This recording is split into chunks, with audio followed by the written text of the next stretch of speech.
भरत क्षेत्र में 24 तीर्थंकर कौन से काल में होते हैं? तो देखिए क्या कहा, उत्सर्पणी का तीसरा तथा अवसर्पणी का चौथा, इसका नाम क्या है? दुक्मा सुक्मा काल होता है, जो एक कोड़ा कोड़ी सागर का होता है। यह उत्तम कर्मभूमि का काल होता है। इसी काल में 24 तीर्थंकर होते हैं। उत्सर्पणी में काल का प्रभाव निकृष्टता से उत्कृष्टता की ओर होता है। इसके विपरीत अवसर्पणी में उत्कृष्टता से निकृष्टता की ओर होता है। निकृष्ट काल में जीवों की आयु अवगाहना और परिणामहीन होते हैं। उत्कृष्ट काल में वृद्धिंगत होते हैं। तीर्थंकर प्रकृति का बंध अतिशय शुभ परिणामों से स्थूल कारण भावनाओं को भाने अर्थात उनका चिंतन करने से होता है। तीर्थंकर प्रकृति का बंध केवली शुद्ध केवली के पाद मूल में मनुष्य गति में ही होता है। तीर्थंकर प्रकृति का उदय भी मनुष्य गति में ही होता है। ठीक है, कितनी बात आ गई कि उत्सर्पणी का तीसरा और अवसर्पणी का चौथा, मतलब कब होता है, कहाँ, तो कब होता है के लिए क्या कह दिए कि उत्सर्पणी का जो तीसरा काल होता है, उत्सर्पणी का कौन सा काल आएगा? तीसरा आएगा। क्यों आएगा तीसरा? क्योंकि छठवें जैसा छठवा जाएगा, पांचवा जाएगा और फिर कर्मभूमि कौन सी आ जाएगी? कि दुक्मा सुखमा आएगी। क्या नाम है उसका? दुक्मा सुखमा। और वहाँ से देखें यदि अवसर्पणी का काल आता है तो अवसर्पणी में क्या होगा? कि अवसर्पणी में सुखमा सुखमा था, फिर सुखमा आया, फिर सुखमा दुखमा आया, उसके बाद दुखमा सुखमा आया। तो इसलिए वहाँ पर कहेंगे कि वो तो किस में आता है, उधर से देखते हैं तो तीसरे में आता है। अवसर्पणी में कब आता है? तीसरे काल में आता है। और उत्सर्पणी में कब आता है? चौथे काल में आता है। ठीक, उत्सर्पणी में तीसरे में आता है और अवसर्पणी में चौथे में आता है। ध्यान रखेंगे। तो इसलिए उसका नाम क्या है? दुक्मा सुखमा। काल का नाम क्या है? दुक्मा सुखमा। ठीक है, तो उत्सर्पणी अवसर्पणी समझ में आया? उत्सर्पणी मतलब क्या होता है? नीचे से दुखमा काल मतलब बढ़ती निर्कृष्ट से उत्कृष्ट की ओर। हाँ, देखिए अब इसमें भी जो कहा है उससे समझ लीजिए की और दुख से कि ये जो एक कोड़ा कोड़ी का सागर का होता है और ये इसका टाइम कितना कहा? 10 कोड़ा 10 कोड़ा कोड़ी तो पूरे की है। उत्सर्पणी और अवसर्पणी कितने की है? 10 कोड़ा कोड़ी की। लेकिन 10 की वो कल्पकाल 20 का होता है। ये कितने का होगा? एक काल की बात कर रहे हैं, मात्र एक काल जो है वो कितने का होगा? वो एक पूरा जो होगा वो कितने का होगा? वो एक कोड़ा कोड़ी का। कौन सा कहा? एक कोड़ा कोड़ी का। कि जो दुखमा सुखमा काल है वो एक कोड़ा कोड़ी का होता है। ये आया, क्या आया? कि दुखमा सुखमा काल कितने कोड़ा कोड़ी का होता है? एक कोड़ा कोड़ी का होता है। 10 कोड़ा कोड़ी का क्या होता है यदि प्रश्न किया जाए? तो 10 कोड़ा कोड़ी काल का क्या होता है कि एक अवसर्पणी या एक उत्सर्पणी 10 कोड़ा कोड़ी की होती है। फिर कहें कि 20 कोड़ा कोड़ी का क्या होता है? तो 20 कोड़ा कोड़ी का क्या होता है कि एक कल्पकाल 20 कोड़ा कोड़ी का होता है। फिर कहें कि भाई कल्पकाल कैसा होता है? तो कल्पकाल कैसा होता है कि 10 कोड़ा कोड़ी का एक अवसर्पणी और 10 कोड़ा कोड़ी की एक उत्सर्पणी। तो एक 10 कोड़ा कोड़ी की उत्सर्पणी होगी और 10 कोड़ा कोड़ी की अवसर्पणी होगी, तो दोनों मिला के कितना हो जाएगा? 20 कोड़ा कोड़ी हो जाएगा। तो 20 कोड़ा कोड़ी का क्या होता है? एक कल्पकाल होता है। याद रहेगा, 20 कोड़ा कोड़ी का क्या होता है? एक कल्पकाल होता है। लेकिन जो दुखमा सुखमा काल होता है वो कितने का होता है? वो एक कोड़ा कोड़ी का होता है। कितने का होता है? एक कोड़ा कोड़ी का। कभी हो, है ना, कभी हो तो कब होना चाहिए कि चाहे वह कब हो जाए, कि चाहे वह अभी हो जाए, क्या कहते हैं, उत्सर्पणी में हो जाए और चाहे वह अवसर्पणी में हो जाए। दोनों कालों की कितने काल की होती है? एक कोड़ा कोड़ी की होती है। ठीक है, आया? 2 बात समझ में आई। पहला क्या था कि उत्सर्पणी तीसरे काल में आती है और अवसर्पणी में तीसरे काल में ये कहना है कि उत्सर्पणी का चौथा काल जो है, दुखमा सुखमा काल जो है, कौन सा काल कहेंगे? दुखमा सुखमा काल जो है वो उत्सर्पणी में कब आता है? तीसरे काल में आता है। और अवसर्पणी में कब आता है? चौथे काल में आता है। और ये कितने कितने उसका रहता है? ये एक कोड़ा कोड़ी का रहता है। कितना होती है इसकी इसकी अवधि कितनी कही? एक कोड़ा कोड़ी काल कहा। अब इसके बाद क्या कहा? अलग अलग होती होगी जब तो अपन 10 हाँ, साल आएंगे।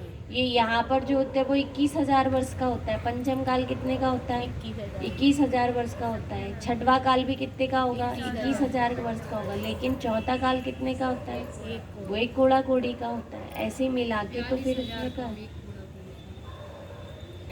क्या? एक कोड़ा कोड़ी। एक कोड़ा कोड़ी का। हाँ ठीक है। पंचम काल और छठवें काल को लेस करते हैं कि पंचम काल और छठवां काल कितने का है कि 21,000 का ये है और 21,000 का छठवां है। लेकिन यहाँ पर ये कहना है कि दुखमा सुखमा काल जो है जिसमें तीर्थंकर कर्मभूमि होती है, वो तीर्थंकर कर्मभूमि कब होती है कि वो तीर्थंकर कर्मभूमि का तो एक कोड़ा कोड़ी का। इसमें लिखा है, अभी पढ़े, देखिए फिर से पढ़िए। उत्सर्पणी का तीसरा काल तथा अवसर्पणी का चौथा काल दुखमा सुखमा काल होता है, जो एक कोड़ा कोड़ी सागर का होता है। कितने सागर का होता है? एक कोड़ा कोड़ी सागर का होता है। अब देखिए फिर क्या कहा, यह उत्तम कर्म भूमि का काल होता है। इसको क्या बोलते हैं? ये भी अच्छा नाम है। कौन सा काल कहेंगे इसको? उत्तम कर्म भूमि। कर्म भूमि में भी कितना कर दिए? 3। जैसे भोग भूमि में भी उत्तम मध्यम जघन, ऐसी कर्म भूमि में भी कितनी है? उत्तम मध्यम और जघन। तो उत्तम कर्म भूमि कौन सी है? चौथे काल की। चौथे काल की ना कह के कहे तो दुखमा सुखमा काल। दुखमा सुखमा काल की क्या कहलाती है? उत्तम कर्म भूमि कहलाती है। उसके बाद पंचम काल की क्या कहलाती है? मध्यम कर्म भूमि कहलाती है। और लास्ट में कौन सी कहलाती है? जगन्य कर्म भूमि किसको कहेंगे? छठवें काल की जो होगी वो उसको जगन्य भूमि कहेंगे, जगन्य कर्म भूमि कहेंगे। ठीक है, तो ऐसी 3 कर्म भूमि और 3 भोग भूमि। अब देखिए उसके बाद क्या कहा कि इसी काल में 24 तीर्थंकर होते हैं। इसी काल में कितने तीर्थंकर होते हैं? 24 तीर्थंकर होते हैं। उत्सर्पणी में काल का प्रवाह निकृष्टता से उत्कृष्टता की ओर होता है। उत्सर्पणी में काल का प्रभाव कैसा होता है? निकृष्टता से उत्कृष्टता की ओर होता है ना। उत्सर्पणी में क्या होता है? काल का प्रवाह निकृष्टता से उत्कृष्टता में। निकृष्टता मतलब घटे क्रम में नहीं, बढ़ते क्रम में ही कहेंगे उसको कि पहले हीन रहता है फिर बढ़ता चला जाता है। से उत्कृष्टता की ओर जा रहा है। परिणाम भी कैसे रहेंगे? हीन रहेंगे। दुखमा पहला है ना, तो परिणाम कैसे रहेंगे? हीन रहेंगे। परिणाम भी हीन रहेंगे, आयु भी हीन रहेगी, है ना, कद काठी भी हीन रहेगा, है ना। और जो कहें कि हर चीज में हीनता से उत्कृष्टता की ओर, निकृष्टता से उत्कृष्टता की ओर जाएगा। लेकिन वही अवसर्पणी में क्या होगा? नाम उसका अवसर्पणी है, पर होगा क्या? घटते क्रम में होगा कि वहाँ उत्कृष्टता से निकृष्टता की ओर जाएगा। तो इसलिए अभी कहते हैं ना कि परिणाम कैसे होते हैं? घटते क्रम में होते हैं। परिणाम कैसे हैं?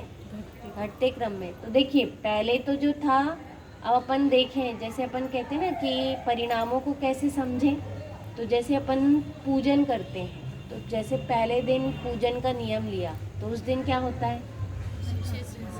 बहुत विशेष उत्साह होता है। क्यों हुआ? बहुत उत्साह होता है। विधान भी करे तो पहले दिन क्या होता है? विशेष उत्साह होता है। फिर धीरे धीरे उत्साह क्या हो जाता है? कम होता चला जाता है। क्यों? कारण क्या है? इधर से उत्तर दीजिए। अवसर्पणी काल चल रहा है। कौन सा काल चल रहा है? अवसर्पणी काल चल रहा है ना। और यदि उत्सर्पणी होएगी तब क्या होगा? आप यही काल कब हो जाए कि उत्सर्पणी में आपका जन्म हो जाए। उत्सर्पणी के पंचम काल में जन्म हुए तो उत्सर्पणी के पंचम काल में क्या होगा कि वहाँ ऐसा रहेगा कि पहले तो मन नहीं करेगा, अरे यार कौन बैठे, फिर उसके बाद लगेगा अरे मेरा तो पूजा में मन ही नहीं लगता, और फिर धीरे से क्या होगा कि भी धीरे धीरे इतना मन लगेगा कि बहुत ज़्यादा लगने लगेगा, है ना। तो अभी तो क्या होता है? लेस में, और बाद में क्या होगा? बेनिफिट में, अभी क्या जा रहा है कि अभी कम में जा रहा है, फिर क्या होगा, बढ़ते में बढ़ता चला जाएगा। तो इसलिए कहा कि ये काल का प्रवाह इसको क्या कहते हैं, काल का प्रवाह। मतलब अब अपन ये सोच सकते हैं, प्रश्न होना चाहिए अंदर से कि फिर अपना तो कोई दोष ही नहीं है, ये तो फिर काल का प्रवाह है कि इस काल के कारण क्या हो रहा है कि काल के कारण ये सब कुछ हो रहा है। तो ये काल के कारण हो रहा है, ये क्यों कहते हैं, ये क्या है कि काल का प्रवाह है। जैसे अपन कहें कि परिणाम कैसे होते हैं हर चीज़ के लिए, कषाय भी जो होती है वो कैसा रहती है कि वो अभी घटती चली जाती है, कषाय भी क्या होती है, नहीं कषाय तो बढ़ती चली जाती है, रुचि जो होती है वो घटती चली जाती है।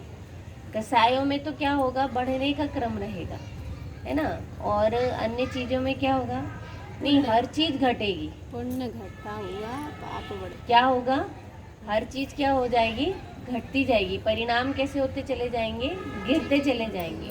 तो गिर रहे हैं परिणाम, तो मैंने एक क्वेश्चन पूछा कि ये तो फिर काल का प्रवाह है। तो काल के प्रवाह से हुआ तो हर कार्य में 5 समवाय होते हैं। कितने समवाय होते हैं, 5 समवाय होते हैं। तो उन 5 समवाय में ये काल लब्धि जो समवाय होता है, कौन सा समवाय होता है, काल लब्धि। तो काल लब्धि में किस पर आरोप आता है, काल पर आरोप आता है। किस पर आरोप किया जाता है, काल पर आरोप किया जाता है। तो जब काल पर आरोप किया जाए, है ना, जब काल पर आरोप किया जाए तो क्या, जब काल को मुख्य करके कथन करते हैं, किसको मुख्य करके कथन करते हैं, काल को। जैसे कहते हैं ना अकाल मृत्यु हो गई, तो उसके लिए भी बहुत प्रश्न आता है कि किसी की अकाल मृत्यु हो गई, तो अकाल मृत्यु कैसे हो गई। अपन कहते हैं ना कि किसी की अकाल मृत्यु हो गई। अकाल मृत्यु नाम सुना है? अकाल मृत्यु मतलब क्या होता है, जैसे कोई एक्सीडेंट से मर गया, या कोई फांसी लगा के मर गया, या कोई नदी में कूद के मर गए, है ना, तो अपन उनको क्या बोलेंगे कि उसकी, अरे वो मतलब 20 वर्ष का बच्चा था और मर गया, तो क्या बोलेंगे अपन उसको कि अकाल मृत्यु आ गई। तो अकाल मृत्यु क्यों कह दिए कि काल को मुख्य ना करके निमित्त को मुख्य कर दिया, इसलिए उसको क्या बोलते हैं, अकाल मृत्यु कहते हैं, है ना। ऐसा क्रमबद्ध पर्याय में लिया, बहुत अच्छा, डॉक्टर साहब की रचना में है। तो अब वो वहाँ पर किसको मुख्य कर दिया कि काल को मुख्य नहीं किया, किसको, निमित्त को मुख्य कर दिया कि वो फांसी लगाकर मर गए। क्या लगाकर मर गए, कि फांसी उनमें निमित्त बन गई। तो वो फांसी का निमित्त कारण को मुख्य किया गया, और 5 समवाय जो होते हैं, 5 समवाय में काल लब्धि को मुख्य नहीं किया, इसलिए कह दिया अकाल मृत्यु। अब यहाँ पर ये कहें कि कभी भी ये कहा जाए कि हमारे परिणाम कैसे हो गए, कि हमारे परिणामहीन हो गए, क्या कहेंगे, हमारे परिणामहीन हो गए, तो अपन ने किसको मुख्य कर दिया, काल लब्धि को मुख्य कर दिया। काल लब्धि जो होती है, काल लब्धि को मुख्य करने से कह